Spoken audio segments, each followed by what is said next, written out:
Halo semuanya, kenalin aku Naya, aku dari Fakultas Kedokteran dan Ilmu Kesehatan, Program Studi Keperawatan, Universitas Muhammadiyah Yogyakarta. Aku membaca novel yang berjudul Laut Bercerita, mengisahkan perjuangan seorang mahasiswa bernama Biru Laut, bersama kawan-kawannya yang tergabung dalam gerakan aktivis pada masa Orde Baru. Mereka berjuang melawan ketidakadilan, kesenjangan, dan kekuasaan yang represif.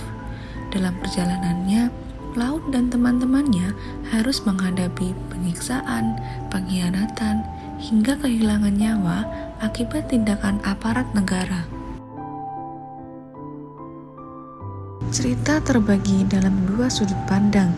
Yang pertama, Biru Laut dan kawan-kawan, menggambarkan semangat idealisme, persahabatan, cinta, sekaligus penderitaan ketika menghadapi penangkapan dan kekerasan.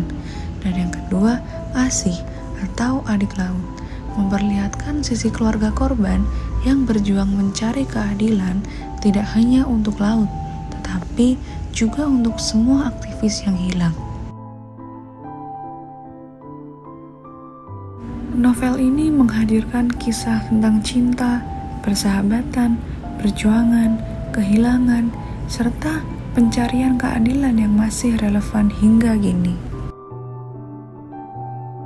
Pesan moral yang aku dapat, yang pertama, kebenaran dan keadilan harus diperjuangkan meski penuh resiko. Dan yang kedua, persahabatan dan solidaritas menjadi kekuatan besar dalam menghadapi penindasan. Yang ketiga, keluarga korban juga menjadi pejuang yang tidak kalah tangguh dalam menuntut keadilan. Yang keempat, sejarah tidak boleh dilupakan agar tragedi kelam bangsa tidak terulang.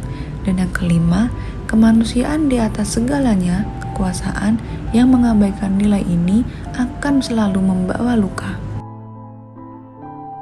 Menurutku, ada beberapa kelebihan buku ini. Yang pertama, bahasa yang indah, puitis, tetapi tetap mudah dipahami.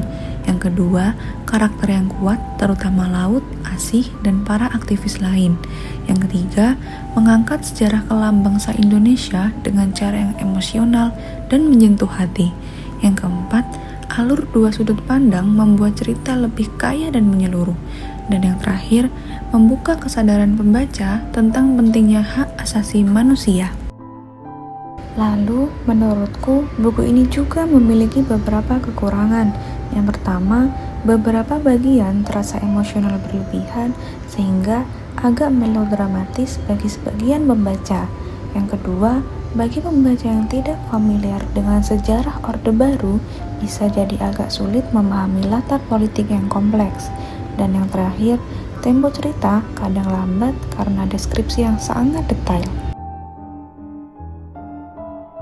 Alasan aku memilih buku Laut Bercerita karena novel ini relevan dengan realitas sosial politik Indonesia, terutama isu keadilan, HAM, dan sejarah yang sering terlupakan. Ceritanya menyentuh sisi kemanusiaan, sehingga membuat pembaca lebih peka terhadap penderitaan orang lain. Dan membaca buku ini bisa menjadi bentuk refleksi generasi muda agar tidak lupa sejarah dan terus berani menyuarakan kebenaran.